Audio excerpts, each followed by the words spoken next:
Have you ever felt that pull, you know, towards like exceptional image quality, that sort of almost magnetic draw of specialized tools? Yeah, yeah, I can definitely relate to that. It's like you can almost feel it, It's like with the right gear, Yeah. your creative vision is just going to be unleashed, no compromises. It's that desire to reach a new level in your photography or whatever your creative field is. I get that.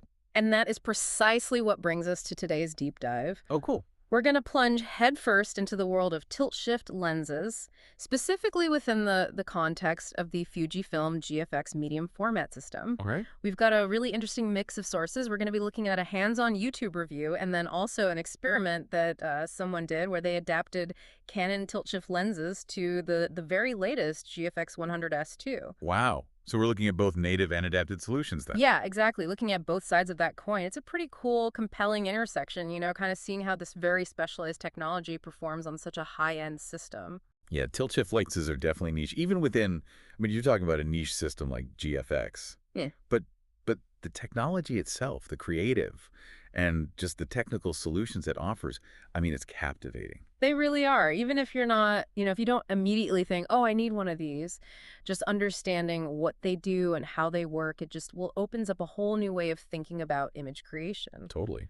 Now, for those who might be newer to this, a tilt shift lens essentially gives you two kind of superpowers. One is the ability to correct perspective distortion, Right.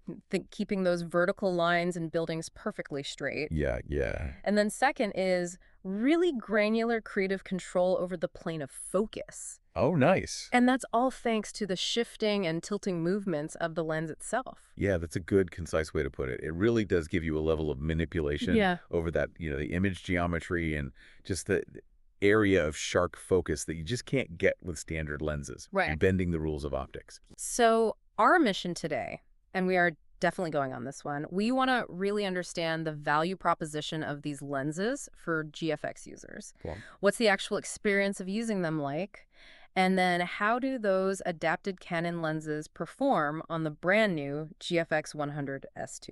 Sounds like a plan. Okay, so let's unpack this a little bit. So the YouTube reviewer we're going to be looking at, he touches on something that I think resonates with a lot of us creatives.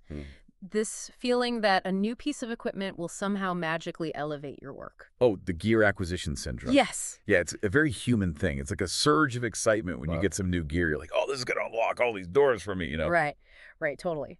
But he pretty quickly pivots to a more practical point, emphasizing that, okay, the idea of new gear being magic might be a bit of a myth, Yeah. but having the right tools offers very real, tangible benefits. Like he says that inefficient tools can actually hinder the creative process. It's like you're just getting bogged down in workarounds and compromises, instead of focusing on your vision. Yeah, that's an important distinction. It's not that the tools themselves magically make you better, but they remove these obstacles. They streamline your workflow. Right. And then you're able to just focus on your art. Absolutely. That desire to avoid that frustration, those limitations, that drives people to seek out specialized gear for sure. Absolutely. And that kind of brings us to the niche of tilt-shift lenses, especially on a system like the GFX. I mean, let's be honest, we're talking about a very specific tool within a very specific camera system. Yeah. This is not your, everyday photography territory here. Yeah, the GFX system, it caters to photographers who want that larger sensor. Yeah. The image quality that it provides, that's what they're there for. Yeah. We're talking high-end studio portraiture, landscape, that really fine detail, and then, of course, architectural photography. Those are the big three. Right, exactly. Those are users who often demand that absolute premium image quality. Yeah, they don't want any compromise. But even within that group, as the YouTuber points out, only a subset will actually need the very specific capabilities of a tilt-shift lens. Right. It's a tool for particular problems. Right. So let's go a little deeper into why architectural photographers, in particular, why they find tilt-shift lenses so indispensable. Okay. So this YouTuber who we're looking at, he says that he uses a Canon 24mm tilt-shift lens for a huge chunk of his client work, like 85 to 90%. Wow, that's most of his work. Yeah. He really highlights the core benefits, why this lens is so important to him. Yeah, it's interesting how, these lenses solve these inherent challenges in architectural photography. Yeah. And it mentions achieving compositions that would just be impossible with standard lenses. Right. Like if you were to try to capture a really tall building, right, in its entirety, from street level. Right. Without tilting the camera up, you get those converging vertical lines. Yeah. It makes the building look like it's leaning back, Exactly. which is not ideal. Right. The classic perspective distortion. Right. And the beauty of the shift function is you keep the camera level, Right. keep those verticals straight, which is super important for architectural work, and then you just shift the lens upwards, and you get that whole building in. It's a game changer. Exactly. It really is. And it's not just about aesthetics either. Right. He also touches on a really critical technical advantage Yeah. that's super relevant to GFX users especially, which is avoiding resolution loss. Right, because if you were to try to correct that perspective in post, you'd end up cropping the image. Exactly. You'd be losing those precious megapixels. Yeah. And with a GFX system, you've got, I mean, that's what the GFX is all about. Right, exactly. So you're preserving the full resolution by doing it in camera. Exactly, by shifting the lens. You keep all those megapixels. So a key insight here for GFX users is that using a tilt shift in camera helps maintain that level of quality, that edge-to-edge detail that they're used to. Right. Makes total sense. He mentions how his Canon 24mm tilt shift has been an absolute workhorse for him. Yeah. So given how important these lenses are for some GFX shooters, it's not surprising that there's been demand for native GFX tilt shift options. Right. But why the push for native lenses when adapted Canon versions exist? That's a really good question. So that's where the compromises of adaptation come in. Canon's tilt-shift lenses, they're fantastic lenses, but they were originally designed, optimized for a smaller sensor. Right, for full frame. Full frame, right. 35mm format. Mm-hmm.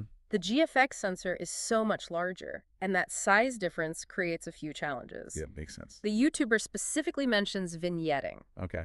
as a major issue he encounters, particularly with those wider lenses, like his 24mm on the GFX body. Yeah. When you shift that lens on a larger GFX sensor, you end up with those darkened corners because the image circle from the lens isn't large enough to cover the sensor. Right. The light's not hitting the corners. Exactly. And he notes that it hasn't prevented him from getting good shots, for client work, but it does limit kind of what you can do. Right. You can't push it as far as you might want to. Right. And then it's not just coverage. Yeah. He also says that those adapted Canon lenses, again, the 24mm in particular, they aren't as sharp as native GFX lenses. Yeah. I mean, they weren't designed for that sensor. Right. Across the whole image, it's just not quite as sharp. Yeah, that's a key thing in lens design. You're designing for a specific sensor size and resolution.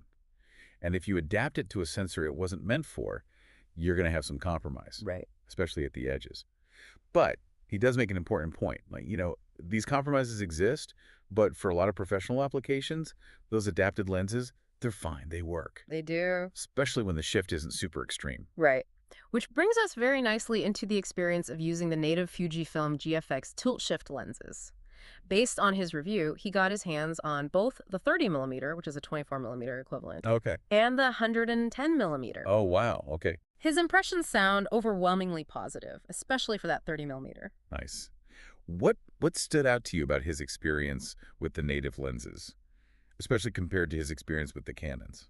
The big one was the complete lack of compromise in image quality. Okay. With that 30mm. He raves about the sharpness, the level of detail, minimal distortion, and crucially, no vignetting. Oh, wow. Even at maximum shift. So that solves the issue that he was having with the adapted lens. Big time. Yeah, that's great. And that build quality, he calls it, he uses the analogy of Rolls-Royce, Oh, wow. really speaks to that manufacturing and the feel of those lenses. Yeah, that feeling of quality, yeah. Now, he also points out that even though these native options are incredible, he still sees value in keeping those adapted Canon lenses. Oh, interesting. Why is that? Specifically, he mentions the 24mm and the 50mm. Okay. I think it really comes down to just having a more comprehensive toolkit. Yeah. Addressing different needs. I guess so, yeah. Yeah. So for him, that Canon 24mm, it still gives him that ultra-wide perspective. Right. Which can be really useful, especially when working in, tight urban environments, Yeah. where you just can't physically move back to get the shot. Yeah, that makes sense. Even with those vignetting limitations, when you're shifting it, it still fulfills a specific need. Yeah. And then he clearly loves that 50 millimeter. He notes that on the GFX, it's closer to a 40 millimeter. All right. And he really likes that for certain architectural subjects. Oh, interesting. And he feels the sharpness is still great, Yeah. for what he's doing. So it's not about one system replacing the other. It's about having that broader range of tools, That makes sense. each with their own strengths.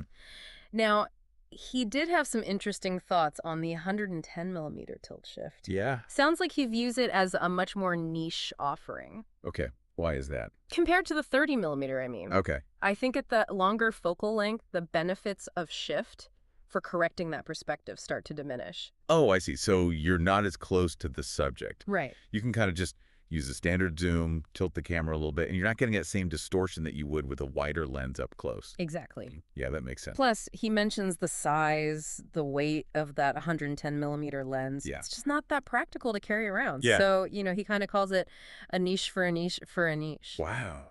It's a very, very specific use case. Yeah, he suggests it'll probably only appeal to a very small group of photographers who have, really specific needs. Makes sense. Now, he also touches on some creative uses of tilt shift lenses that go beyond just architecture. Oh, okay. Like what? Well, he mentions environmental portraiture, Oh, interesting. which I thought was really cool. Yeah, how would you use a tilt shift lens for portraiture? Well, he talks about using the tilt function Okay. to really control the plane of focus. Right. So you could keep, a wider background in focus Oh. while still having that shallow depth of field on the subject, Okay. without introducing that vertical distortion. Oh, yeah. Interesting. And he briefly mentions architectural filmmaking, Oh, cool. which makes sense. However, he does say there's currently a limitation with many GFX camera video modes, Okay. which often involve a pretty significant sensor crop. Right. So that cropping basically negates those wide-angle benefits that you get from a tilt-shift lens. Right. You're losing the width. Yeah, exactly. He even has a wish list item for Fuji, Okay. an open gate recording mode that would use the whole sensor. Oh, yeah. That would be nice. So moving on to some of the practical aspects of actually using these lenses, he confirms both the 30 and the 110 Fujifilm tilt-shift lenses are manual focus. Oh, really? Although he notes those focus rings are really smooth, Okay. very precise. Yeah. Aperture control, however, is electronic, Oh, okay. controlled through the camera. So the focus is manual, even in today's world of like autofocus everywhere. Right, yeah. I think for the kind of work that tilt-shift lenses are often used for, in architectural photography, where you need that pinpoint accuracy, Right. a lot of people actually prefer manual focus. Yeah. It's more deliberate. Makes sense. And now here is a super important point that he brings up. The lack of weather sealing in tilt-shift lenses. Okay. And he notes that this applies to both the Fuji and the Canon versions that he uses. Oh, wow.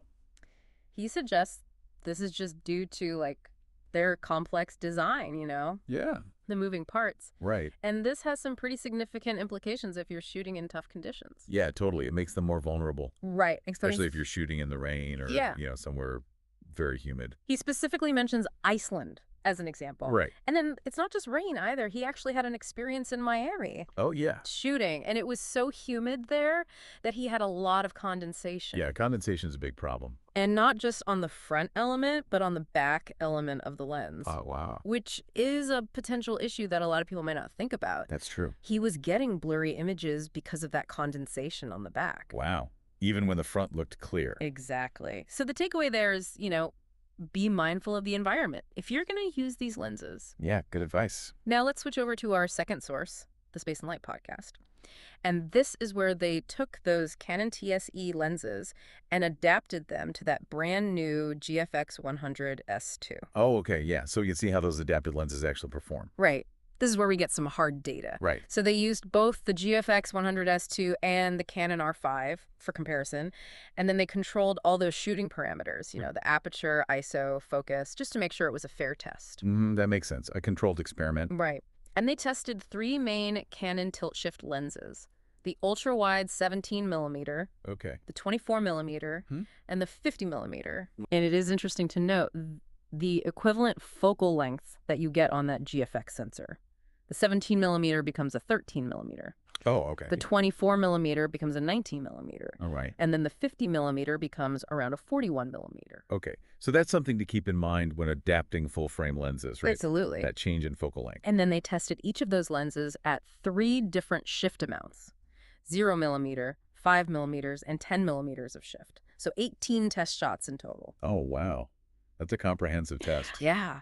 And the host of that podcast, he actually made the raw files available for download Oh, that's great. so people can pixel peep. So what were the main findings from this experiment? Well, the most striking result was that those wider Canon lenses, the 17 and the 24, they performed surprisingly well, Oh, wow. even with moderate shift amounts. Mhm. So it suggests that for a good number of use cases, especially where you don't need those extreme shifts, Right. those wider adapted lenses can produce really good images. Even on that high-res GFX sensor. Exactly. Now, they did confirm what the YouTuber said. Mhm. The native Fuji lenses are sharper, Yeah, that makes sense. especially when you're looking at the edges of the frame. Right. So while those Canons are certainly reliable, Yeah. especially with conservative shift amounts under 10 millimeter, Yeah. if you want the ultimate sharpness, the native glass is really the way to go. Yeah, so it's the classic trade-off, right? Yeah. You can get those tilt-shift capabilities at a lower cost if you already own the Canon lenses. Right. But you are going to have some compromise Right. in terms of image quality and how much you can shift it. Right. Exactly. Now, which brings us to the big question. Yeah. Budget. Yeah. The practicality of investing in these lenses. The YouTuber, he's very honest. Tilt-shift lenses are expensive, Especially in a GFX system. especially on an already very pricey system. Like, it's a big investment. You do. So you really have to weigh those benefits, that compositional freedom, that control that you get against the cost. That's always the question, right? It's a return on investment calculation that you have to make. Yeah. And he makes a really good point. Some photographers, even those working in real estate or architecture, Yeah. they get good enough results using those wide-angle lenses and then just correcting in post. Yeah, and that can be more cost-effective, right? Exactly. Especially if you're running a business. Right. So, he poses the question, do you absolutely need the tilt-shift lens to get the job done? For some, the answer is no. Right. It depends on your needs, your budget, your workflow. Right, totally. But he also says there are times where those shift capabilities that you get from a tilt shift, they're irreplaceable. Yeah, for sure. When you can't physically move the camera. And you're in a tight spot. Exactly. Yeah. He concludes his review by saying that he would probably get that 30 millimeter Fuji lens, but keep his Canon lenses as well. Oh, interesting. So like a blend of the two systems. Right. Yeah. The native one is his workhorse, but those adapted ones, they're still useful. Yeah, makes sense. He's got options. Exactly. So to sum up our deep dive into tilt shift on GFX, we've learned that those native Fuji offerings, they're pretty much the top of the line. Yeah. But adapted Canon tilt shift lenses, they can be a surprisingly good option. Yeah, especially if you're careful about how much you're shifting. Right, as long as you're okay with some limitations. And if you already own them. Right. So it's a good supplementary option. Exactly. So the decision really comes down to your individual work, your creative needs, and your budget.